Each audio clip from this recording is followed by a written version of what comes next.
Here we are. It's class video number 3 for Humanities 320, and we're talking about song lyrics. You like my fancy cards and special effects? Me neither. Hi, this is Tom Zarecki once again, and wherever you're watching from, we hope you enjoyed this little 10-minute clip on song lyrics. Some of the people in the class asked me to explain a little bit more about the parts that we discussed in the last assignment, so I inserted this into this chapter to spend more time on it because it's very valuable. Song lyrics is what we're talking about, of course, and through this chapter and through the articles and the songs and the lyrics that you'll explore, you'll learn more about the words, the meaning, and the power behind songs. Because after all, if you don't know the words of the song, you don't know what the song is really about. It's interesting. Studies show that more men tend to ignore song lyrics and women tend to pay more attention to song lyrics. Not always, but just sometimes. But when you find out what the song is all about, it adds more depth to it. And that's what we'll be talking about in this little lecture today.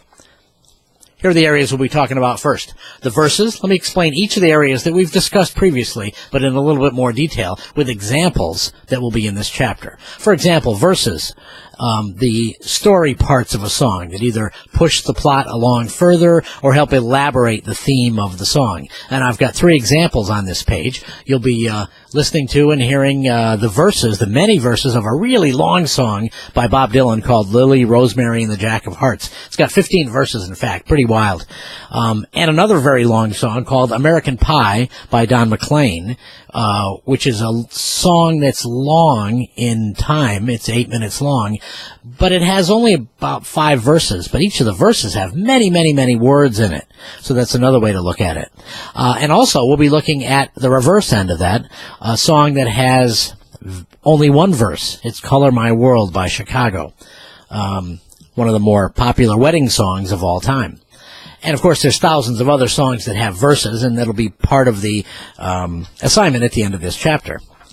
Next area is the chorus, as we explained before. That's also called the refrain, or the chorus. As you go through some of these lyric sites, you'll see the words chorus appear right before the chorus, and that'll also be part of your assignment. One of the assignments we have is to identify where the chorus appears in the lyrics. More about that in a minute. And the songs that you'll see in this segment of the chapter, in the article, the printed article, will be Beyonce's latest song, All the Single Ladies Put a Ring on It, which is a cool song because it's got standard chorus and verse patterns in it. And an old song from the 60s, Hey Jude from the Beatles, which doesn't get to the chorus until halfway through the song, which is unbelievable. Nobody ever does that. Many songs start right out with the chorus. But the Beatles in that one song waited until halfway through, and then they do the chorus 16 times in a row. So you'll be able to hear and see the video for that one as well. The pre-chorus is a little unusual. It is a segment of the song, usually with words, actually always with words. It happens right before the chorus, mostly, and it sort of feels like, here comes the chorus, here comes the chorus. That's what the pre-chorus is. And we've got 2 examples of that in this chapter. We've got Expressway to Your Heart, which is an old song from the 60s, which has a pre-chorus leading into the chorus each time. And then I've got a very new song, Closer from Neo, which also has a very small pre-chorus leading into the chorus, as you'll see when you look at the lyrics, watch the video, and listen to the song. You with me so far? Any questions? Can't take questions. It's just a video. The next segment we'll be talking about and you'll be reading about is the bridge of a song. I like my clever bridge there. The bridge connects the most familiar parts of the song to the least familiar parts of a song. That's really what the bridge does. The bridge is always unfamiliar because it always occurs only once in a song, and it's never the important part of the song at all.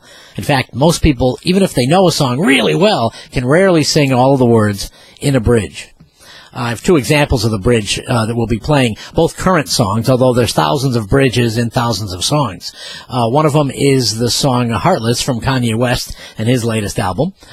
You'll hear a bridge in there, and I indicate in the article exactly where that occurs, as well as I Kissed the Girl from Katy Perry, a song from last year, a little pop thing, and it also contains a bridge in it, and I tell you exactly where to look for it, what minute in the song that the bridge starts and stops. And you can look at the lyrics as you listen to the song, and then, that's a great example, I Kissed the Girl, because you'll be able to see how the song changes into another melody completely. Then it goes back to the chorus again. That's what the bridge does. It bridges the familiar to the unfamiliar part of the song, building up tension, and then releasing the tension by going back to the familiar part of the chorus again.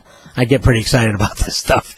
Also, we'll be talking about the breakdown in the article, as you'll read about, and I've got some very specific examples to elaborate what we talked about before.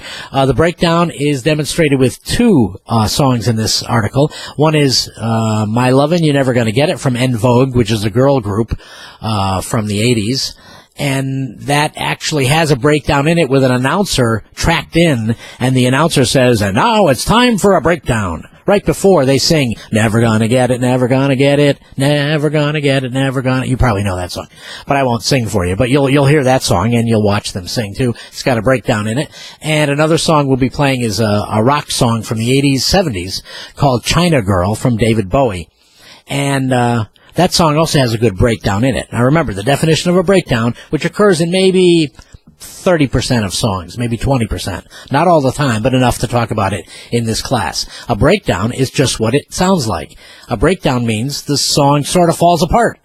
And then the rhythm keeps going, and you maybe hear just the rhythm in the bass guitar or a piano or a tambourine, and little by little, each of the instruments, maybe a singer or two, start adding until you build back up to the chorus again. It's the whole nature of a popular song. A familiar chorus, other things, back to the chorus, other things, back to the chorus. That's what songs tend to do. And a breakdown is a good way to get very far away from the song, almost ending the song, but keeping the rhythm going and building back up to that chorus, usually for one or two more times.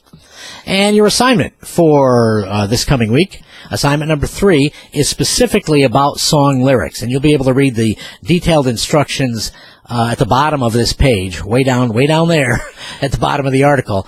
But what we're looking for is 5 song lyrics that you can select from any of the popular song lyric sites out there. One is called azlyrics.com. You don't have to write this down. It's right on the page. Another one is called Metro Lyrics. Another one is called Lyrics Freak. And they display song lyrics if you type in and spell properly the artist name or the song name. Which is great for any of the songs that you may have in your collection or any of the songs that you find. But the assignment is to come up with 5 songs. You may use some of them in this chapter if you want to. But go to the lyrics site and copy and paste the lyrics into the email. But then, before you send it, don't just send the lyrics, as some of you did last time. Indicate in the lyrics by typing in the email or in the Word document, if you're using Microsoft Word, where the chorus is, where the verses are, verse 1, verse 2, verse 3. Type that in before verse 1, type verse 2 before verse 2, and so on. Indicate the pre-chorus if you think you know where it is. If you think you know where the bridge is, type the word bridge right before the lyrics of the section of the bridge. And if the song has a breakdown, indicate where the breakdown begins.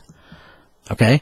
And then the last part of that is, tell me 1 or 2 things that you learned about song lyrics as a result of exploring song lyrics. Because I'll be talking about this throughout the chapter. And this is the next to last of the song element sections that we'll be talking about.